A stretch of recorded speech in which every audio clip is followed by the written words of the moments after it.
الله الرحمن الرحيم. مساء الخير يا صبايا، اهلا بكم في سفرة سماح. احنا النهارده يا بنات هنعمل حلو ولذيذ جدا، الولاد كلها هتحبه. سهل جدا، مقاديره كلها متوفره في كل بيت. حاجات بسيطه جدا جدا موجوده عندنا كلنا. احنا اليومين دول الفراوله موجوده في السوق، ومادام موسم الفراوله او الفاكهه موجود في السوق يعني بنستغله في اكتر من حاجه. انا هعمل لكم النهارده نوع حلو وظريف، مش هياخد في ايدك 10 دقايق، هتعمليه بسهوله جدا لاولادك. احنا هنحتاج للحلو ده ايه؟ فراوله، ربع كيلو فراوله، نص كيلو على حسب طبعا الكميه اللي انت هتعمليها. بس اكبر كميه يعني مش هتاخد معاكي نص كيلو فراوله. انا معايا ربع كيلو فراوله، ومعايا كوبايه دقيق كبيره كده، كوبايه لبن، 2 بيضه، هناخد مكعب زبده، معلقه سكر كبيره، ذره ملح، هناخد باكو فانيليا، وهناخد معلقه شاي صغيره بيكنج باودر. احنا هنعمل الحلو ده ازاي؟ سهوله جدا. هنضرب الحاجات كلها مع بعض في الخلاط بسهوله جدا جدا. احنا هنجيب معانا شفشق الخلاط كده، وهتحطي فيه كوبايه اللبن، كمان هناخد كام واحده فراوله من الفراوله اللي معانا دي، هنحطها في قلب الخلاط، بس نشيل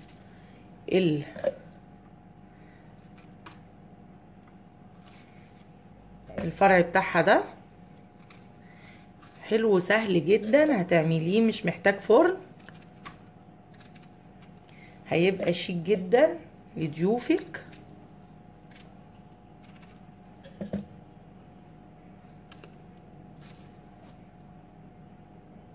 طبعا اتاكدوا ان كل الحاجات الخضراء دي متشاله من الفراوله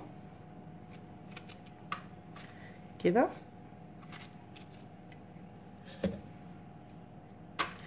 وهنعمل ايه يا بنات بقى؟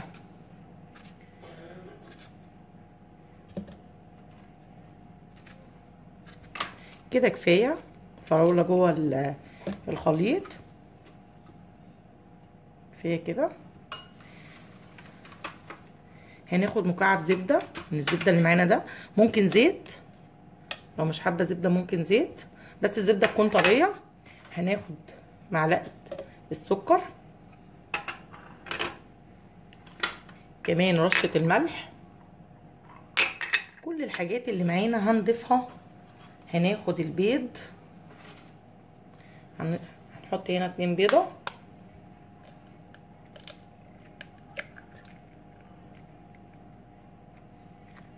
كده،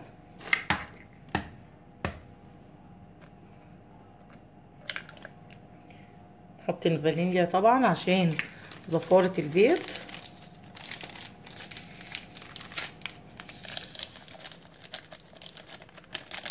كده.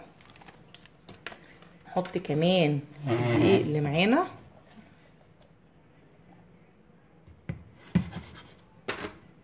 هنحط معلقة صغيرة زي ما اتفقنا من كيس البيكنج باودر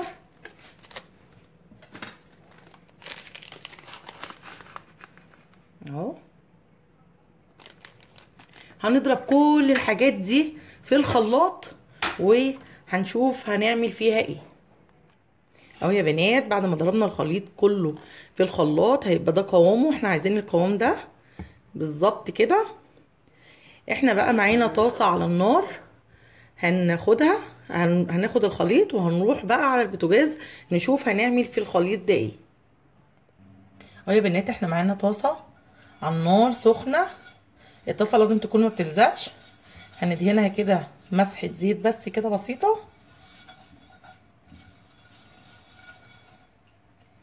وهنعمل فيها اقراص البانكيك. كفايه كده. البانكيك بيبقى اتخن شويه من الكريب، مش وكمان ما بتعملهوش زي الكريب كده بتوسعيه في الطاسه، لا بتسيبيه كده عشان يبقى اتخن، وكمان يبقى اصغر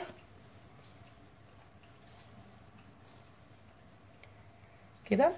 على فكره بقى حلو وهيعجبكم جدا يعني. كريب بالفراوله او بانكيك بالفراوله، وكمان ممكن نزينه. هتشوفوا ان هو هيعجبكم جدا. طبعا احنا مش هنقلب خالص غير لما نلاقيها من هنا كده ابتدت تخرم كده، معنى كده ان هي داخله في السوا اهو. بصوا زي كده وكده هنا.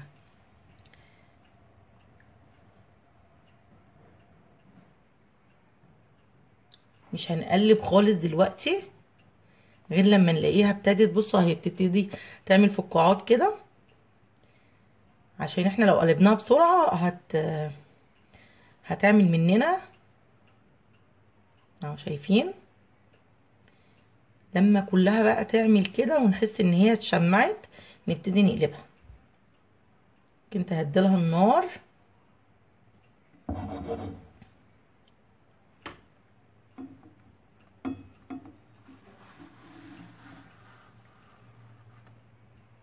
لسه متستعجلوش على الحاجه يا بنات. وكمان يعني خلي بالكم منها برضو، يعني مش برضو تسيبوها. الحاجات دي ما بتتسابش وتمشي تروحي في اي حته، لازم تفضلي واقفه جنبها. ريحته بقى تحفه، ريحه الفراوله طالعه كده جميله جدا. بصوا ابتدى يخرم اكتر كده، بيستوي اكتر عشان لما نقلبه بس تبقى حاجتنا شكلها حلو. لسه هو ممكن كده بقى نقلبه. شايفين بقى الشكل؟ ولا اتحرق مننا ولا حاجه. عايزه اقول لكم ريحه الفراوله مع الفانيليا يعني مزيكا كده. بصوا بقى انتوا كمان الحاجه مش بتاخد في ايديكم حاجه خالص، يعني مش هتاخد في ايديكم وقت، حلو وما بياخدش وقت خالص. احنا هنكمل بقى على ده كل الخليط اللي معانا برضو، ما تستعجلوش. بصوا بقى هو بينفخ ازاي. البان كيك بيبقى اتخن من الكريب يا بنات.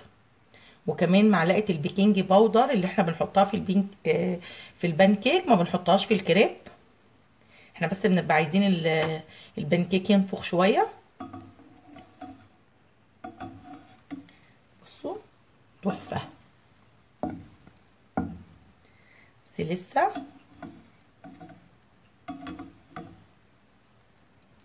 وخلاص اهو على وشك. انا مش عايزه بس ابوظها، بس هو عامه على وشك خلاص.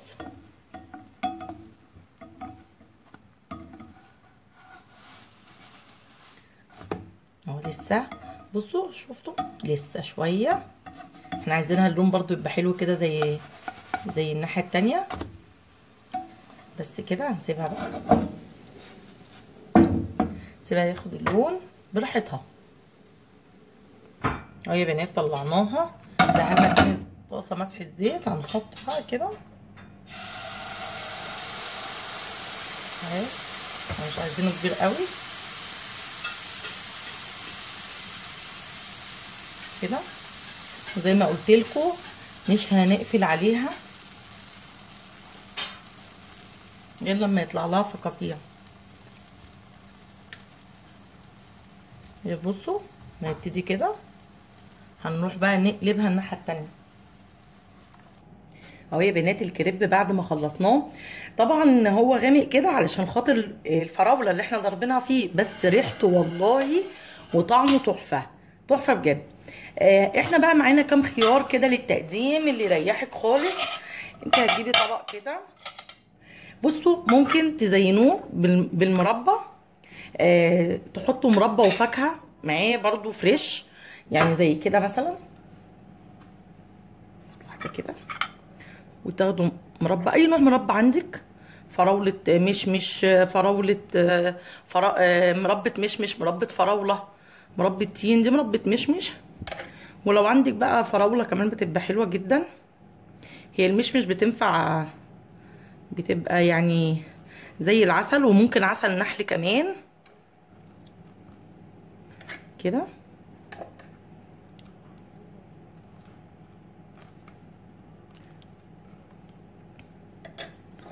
وممكن ترصي بقى كده ايه، فراولة مع موز. ياه صدقوني حلوة جدا، مغذية كمان. عايزه بقى تعمليها واحده، عايزه تعمليها واحده وتحطي عليها اتنين براحتك كده، مثلا تعمليها كده زي سندوتش كده، هتبقى حكايه كده. وفي بقى الطريقه التانية اللي انا بقى اصلا هزين لك بيها النهارده. انا يا بنات محضره كريم شانتيه في كيس كده. بصوا مش لازم كيس حلواني يعني،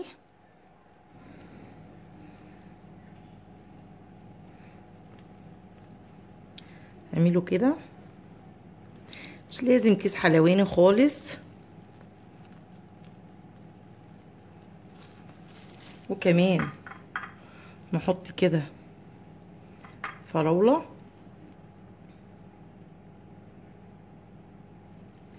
بصوا التزيين ده حاجة بقى ترجع لك انتي.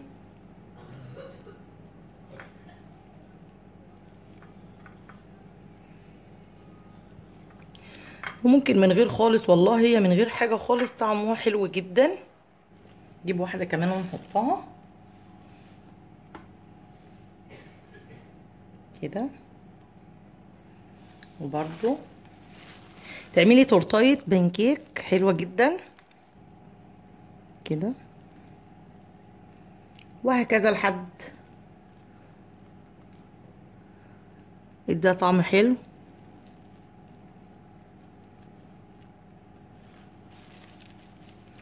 بصي فراولة. انا هكمل بقى واوريها لك.